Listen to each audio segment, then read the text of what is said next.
What's up, y'all? It's Tisha the Diva, and this is for my ladies. This is my podcast where amazing things happen and we get to talk, discuss, and celebrate real women of color. This is for my ladies is just for you. This podcast is a place where I get to highlight not only my life dreams and goals, but yours too. I believe I was called to create a platform for myself to express not only my thoughts, but those of other women that's unfiltered and untamed. I plan to talk and discuss topics that interest me and other women. I want my audience to be engaged and aware, so any topics, email them to me at tishadediva@gmail.com. Welcome back, you all, to another episode of This is for My Ladies. I'm your host, Tisha the Diva, and welcome back, you guys. So this week, when I tell you nothing much has been happening besides me working with celebrity stylist and costume designer, and just catching up on a lot of rest. When I tell you all, I have been so tired. I feel like I've been taking damn near like 2-3 naps a day. If you've ever been in California, lived in California, visited California, or whatever, y'all know that it feels like all day here. Like the days are never ending.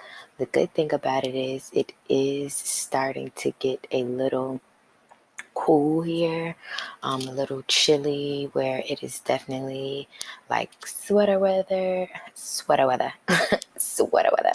That was so funny. I had seen that clip on my Instagram. It was from Saturday Night Live, and it was just hilarious because I was like, I am longing for the days, and never have I ever imagined that I would want the cold weather, that I would miss the cold weather. That's my biggest thing I have been saying since I've been out here in California, is that I miss the seasons. And literally it's October 25th, October 26th now. October 26th, and we are just now experiencing fall-like weather. It is just now coming. And again, like I said, it is now October. But anyway, you all, last week I talked about sex. Let's talk about sex, baby. Okay. And it was a really, really good episode. And I had seen just some articles that literally came up across like my Twitter and Instagram after the fact, just about men talking about all the things that they like. We have men that talked about like butt play, threesomes, pretty much in their relationship, anything goes. And it was interesting enough to see just men, be in that state where, they talk about, butt play and just the different things that they like. But we hear men talk about a bunch of things, how, they like girl on girl action, how they like sucking toes, or they like eating butt and all that mess. But I ain't gonna say all that mess. Wait. But anyway, but basically, just the things that, they like. And again, as I said last week, how it's pretty much kind of a taboo for women to be, openly expressive about their sexuality and their WAP. There was a lot of backlash that even, artists like Cardi B, Megan Thee Stallion, receive for, discussing, their wet ass pussy. And here's the thing, it's like men can talk about shooting up places, shooting up where your mama stay, where your granny stay, where your daddy stay. They can talk about, selling drugs, disrespecting women. They are able to pretty much be misogynistic in their music, and talk about violence and killing and murder and, dealing and selling drugs and finessing and scamming and running off on the plug.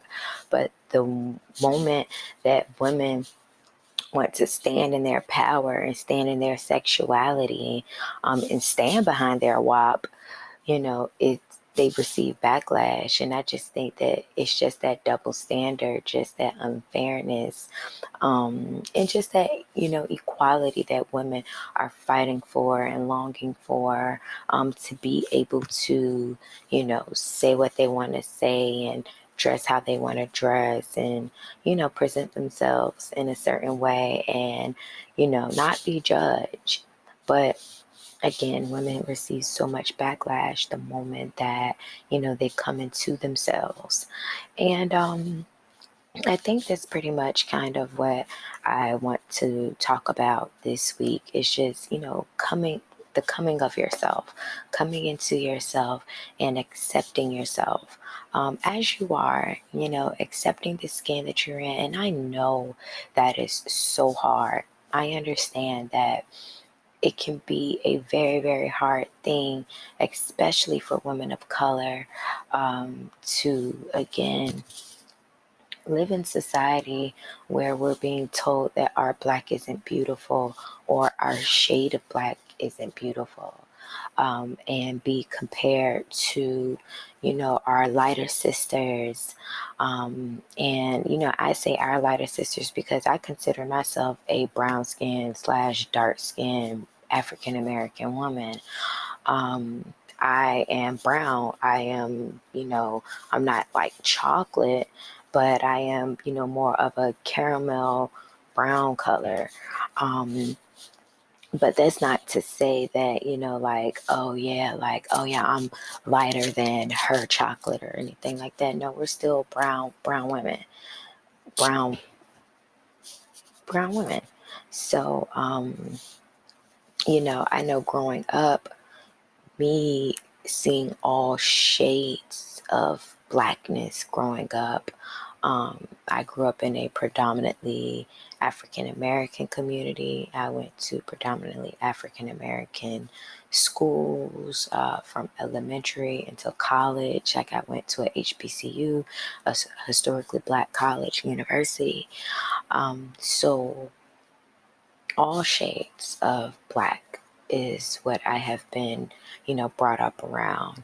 And then, going off and just meeting different people from different backgrounds, who come from different areas, of the city, and, how they were, raised and brought up, of being around different races. And then just like, the comparison, I feel like it's very, very important to make sure that we speak life into black children growing up, like definitely telling them how their black is beautiful, how their brown is admired and is adored. It's important that we explain that to children, because what happens is when brown girls grow up, and I'm not saying, like men and all that stuff, but come on now, this is for my ladies, so I'm talking to my women, to my ladies. If we're not told or telling brown girls that they're beautiful, your hair is beautiful, your curls are gorgeous, your smile is radiant, your eyes are bright, your skin is beautiful, soothing. Like brown skin girls, your skin just like pearls. It radiates, it glosses. We're not telling black girls that. It messes up their confidence. They're not happy in the skin that they're in. It plays on insecurities. And a lot of insecurities are those that have been placed upon us to believe. Those are not insecurities of our own. We are given insecurities. And I say that because, growing up, children can be mean, but I'm pretty sure this is things that they've heard adults have in conversations that they shouldn't even be around or even be exposed to. But names like tar baby, African booty scratcher, like who the fuck came up with a goddamn African booty scratcher? We weren't even exposed to, that type of stuff or whatever, as far as like the African way and all that stuff, pretty much growing up. And correct me if I'm wrong, there was a great, great, great fear that has been placed on us about going to Africa, going to the motherland. I ain't going over to Africa. They ain't got nothing there. All the AIDS and diseases and flies and all that stuff. The media did an amazing job with portraying the worst parts of Africa.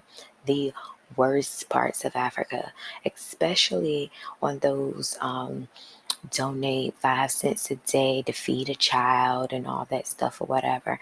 Every time that they showed us those commercials, they show us like the worst part of, flies sitting in kids' eyes and, maggots and just filth and just trash.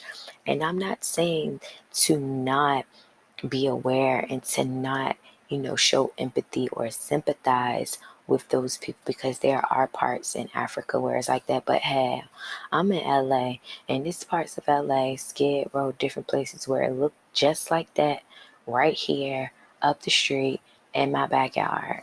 Like, poverty is everywhere. It's not just subject to just one place, in undeveloped countries, and all that stuff. But again, I say all that to say we must continue and we must start to nurture and speak life and speak beauty and speak love in Black women and Black girls, especially our Black girls, especially, the our chocolate babies. And I say that because, and no offense to women who have beautiful, light skinned, fair skinned little girls, no offense, but there's a standard of beauty even at that age, even just as a light skin, fair skin, light bright, high yellow, yellow bone, red little girl. We know that, oh yeah, she's so pretty and all that stuff, whatever. We know that by standard, by society's beauty, she's automatically going to be told, oh my God, she's gorgeous. Why? Because she's a lighter complexion. And then we have, brown skinned girls like, oh my God, she's so cute to be brown skinned. Oh, she's so chocolate. She's so this, she's so that, and all that stuff like that. No, why that just can't be a beautiful little girl? A gorgeous little girl. Why can't we admire Black women, Black girls without having to put a color or a shade on it? And it seems like, Black parents are, overcompensating, for to make sure that their brown girl knows that she's beautiful, because unfortunately, she's going to be told by some little beady head little boy or some, over cocky little girl that she isn't. Or she can be told by an adult. I know I experienced racism, in high school by a grown man. He was a teacher. He told me that I wouldn't win homecoming queen because I was dark skinned. And he told me that this was a light skin versus dark skin thing. A grown man, a teacher, told me that I would not win homecoming queen because of the shade of my skin. Now, I've never, besides just being teased, just by boys and all that stuff, that air quote like me and all that stuff, I had never been, disrespected or, by an adult. And this male teacher was one of the most unattractive black males that I probably have ever seen. Anybody that went to Booker T know Mr. Bonner. Yes, his fat, big gap, bald headed ass told me that I would not win homecoming queen because of my shade, because of my skin. He definitely told me that. And it definitely, you know, I was always the type of person growing up, like, I didn't care what anybody felt about me. I was always, chest up, chest out, chin up, shoulders back. There's nothing that anybody can say about me because I was always confident in myself and who I was. But that hurt my feelings. I didn't tell anybody. I told my mom and all that stuff or whatever. And my mom snapped.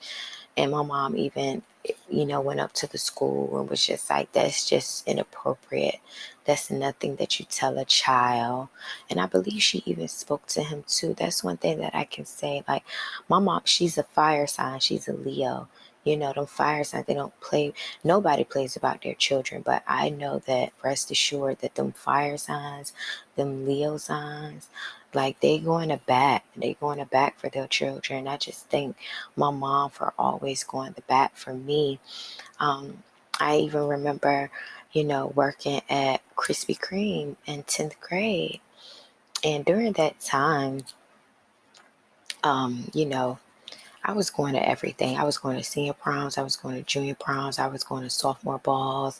I was going to cheerleading balls. Anybody that's from Norfolk, Virginia or Portsmouth, Virginia, they knew back in the day, them Eastern District, how we cheerleaders, from all 5 of the Norfolk high schools, and I believe 3 or 4 of the Portsmouth high schools, Wilson, Churchland, Norcom. Am I missing one? So yeah, I think 3. We would have cheerleading balls. All the cheerleaders, they'll write their dates and all that stuff or whatever. But anyway, I used to go to all of that stuff. I mean, I was very active in high school. So, you know, we would have different functions. I was working at Krispy Kreme. Of course, my hair would stay done. My nails would stay done. Like, I have no responsibilities for real, but to buy my clothes and the stuff that I wanted and pay my cell phone bill and all that stuff. I mean, those were, my main responsibilities for myself, and wanting to have these brands or certain, well, honestly, I really wasn't a brand whore even in high school. Let me tell you, fashion sense with a little matching crest outfit with a jacket and them jeans, going to AJ Wright and, the thrift store and all that stuff or whatever. As long as it was cute and I felt like I looked good, that's all I cared about. But anyway, so I had a manager. She was an African American. She was a dark skinned African American woman. When I tell you, that lady always, anytime she could find a reason to mess with me. I remember Miss Carol. Oh my God. Miss Carol was dark skinned. She had like a little baby fro. She had 2 sons that were like black as hell. And that's not like to frat them, but they were dark skinned black men, and they were in high school where I was a sophomore. Her kids was juniors and seniors. She would always give them their days off. They would be off every single Friday. They would be off Saturdays, and they pretty much had the weekends off, and they would basically work a couple of days out the week and all that stuff. But when it came to me, it's like anytime that she could, throw shade, she would. And I'm a child. She'd be like, you walk around here like you all in a beauty pageant and all that stuff or whatever. And had one time told me, if you want to be ghetto, you need to go find a job at McDonald's.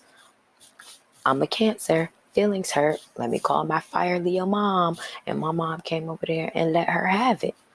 Like, I'm a child. I am a child. Why are you talking against me? Why are you talking down on me? Why are you trying to, you know, basically belittle me? Why are you trying to humble me and make me feel less than I feel? I'm sorry that you didn't have the opportunities, or you weren't spoken life into, and you weren't made to feel beautiful. So you're coming down on me and my beauty and my confidence. And that's another thing, making sure that you build other women's confidence. Because again, that's where those insecurities come from. Instead of building women's confidence, we oversaturate them with their insecurities, or making them feel less than, or making them feel little. That's not fair. That's not right. That's not your duty as a Black woman, to shut down other Black women. Correct them behind closed doors. Don't embarrass them. But I feel like we live in a society where it is praised and it is looked upon to belittle a person in public, instead of pulling them to the side and be like, listen, girl, that's not working, or maybe you should try this, or even helping them out. Like I say all the time, a person's a person's mess might be their best. We'll be like, well, she look a mess, but that like literally might be her best, you all. And it's not right that we come down on women. It's not right that we make sure anytime that we get a chance to tear women down. We see it all over social media. Just let people be them. If that's how they want to express themselves, if that's how they want to carry themselves, then let them be. We don't need an explanation of why a woman wants to do a certain thing. The only explanation that I truly feel that are people who are getting behind fitness, getting behind detox and all that stuff, when they have a full body of just plastic surgery. You're trying to tell people how to build and gain a butt and hips, but you've went under the knife. You're trying to tell people to have a rock solid washboard, abs and core, but you didn't went and got a tummy tuck and a Brazilian butt lift and took that fat out your stomach and put it in your hips and your butt and your thighs. We have to stop doing that. We have to continue to speak life and encourage women. We have to continue to pour in them. We have to continue to build women and little girls up with confidence, self-boosting confidence. I am beautiful. I am light. I am radiant. My teeth, my eyes, the curve of my smile, my cheeks, my body, just everything. We have to teach women how to be confident, and we need to teach women how to fry a motherfucker. We need to teach women how to joke. Teach these little girls how to joke. Teach these little girls how to come back. Teach these little girls how to throw some shade when shade is being thrown at them. And respectfully. Respectfully. Because shouldn't no child be belittled by an adult? Stand up for your children. Stand behind your children. If they have something to say that they know is not right, get behind your child. Allow them to have a voice. Allow them to have a mind, and get behind them and stand in how they feel. You don't have to fight every battle. I mean, again, as an adult, yes, there are some battles for your children that you will have to fight. But some of them you have to get behind them. Every day, if you have a little girl or whatever, let them know that they're beautiful, and let them teach them how to compliment another little girl. Teach them how to compliment. Teach them how to be secure in themselves, so they don't have to look at another young lady and feel insecure, or feel less than, or feel not worthy. Stop teaching them that, boys tease you because they like you.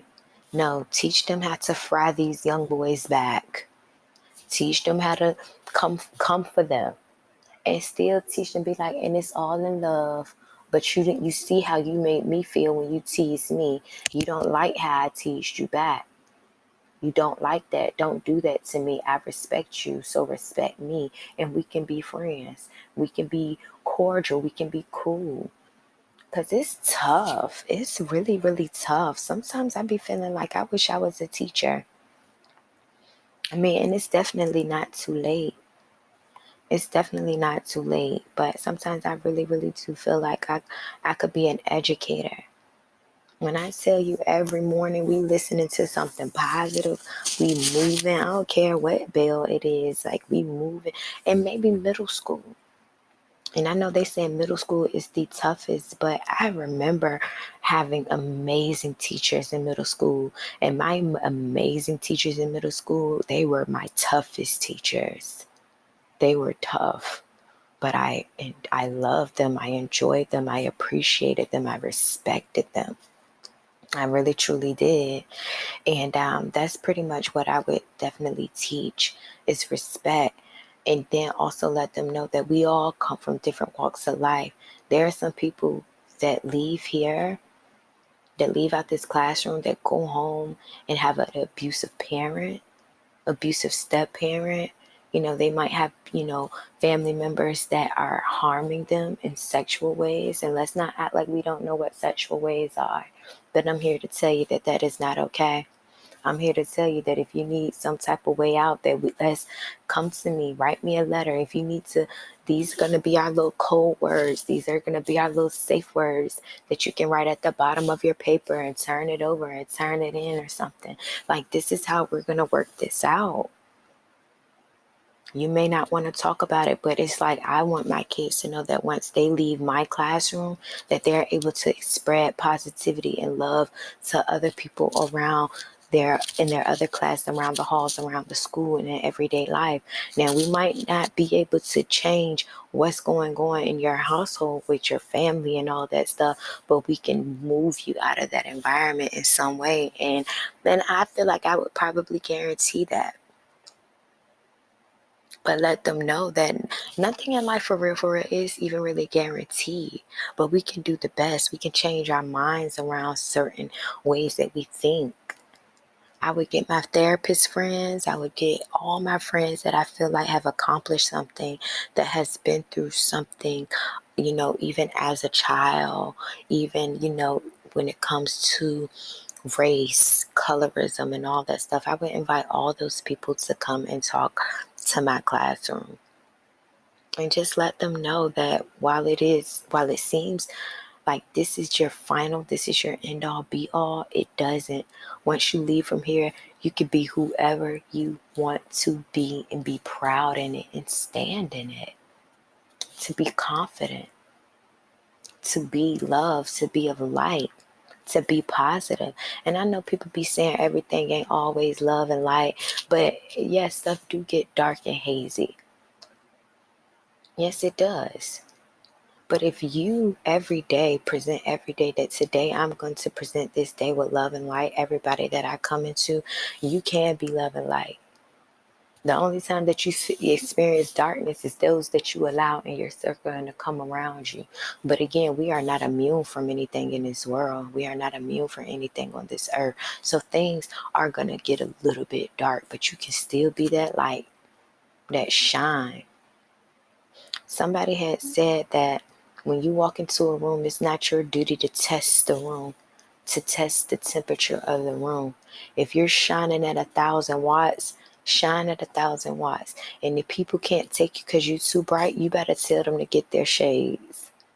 Because you don't have to dim your light for nobody. You don't have to dim your light for no adult. You don't have to dim your light for no man. You don't have to dim your light for anybody that feels like they are better or higher than you. You don't have to do that. So you all, that's pretty much all I got for you this week. I don't know why that came in my spirit because I honestly really didn't have much for you, but of course wanted to be committed and stay committed to making sure that I, bring forth the podcast. I was like, Lord, let something come out of it. Let something come out of me. And now that I'm recording straight through Anchor, the Anchor app, it only really gives me 30 minutes, and I could have like my editor to edit them together and all that stuff or whatever. But you know what? I just want to leave y'all with this, okay? So with that being said, you all, make sure you all subscribe to This Is For My Lady Screaming on 12 podcast platforms. Become a supporter of this podcast for as little as $9.99, $4.99, or 99 cents, whatever you feel it on your heart to give. It is a monthly subscription, but you know, if that's not where you are right now, if you can't afford it right now, that's absolutely fine. But I still want to just leave you all with encouragement to just be confident, to show up with confidence every day this week. Show up in love, show up in light, show up wrapped in confidence, and make sure you spread that confidence to some younger woman, to some younger girl. Let her know that she's beautiful. Let her know she's radiant. Let her know that she is it, that she got it, okay? All right, you all. I'm Tisha the Diva. This is For My Ladies podcast, and I am out.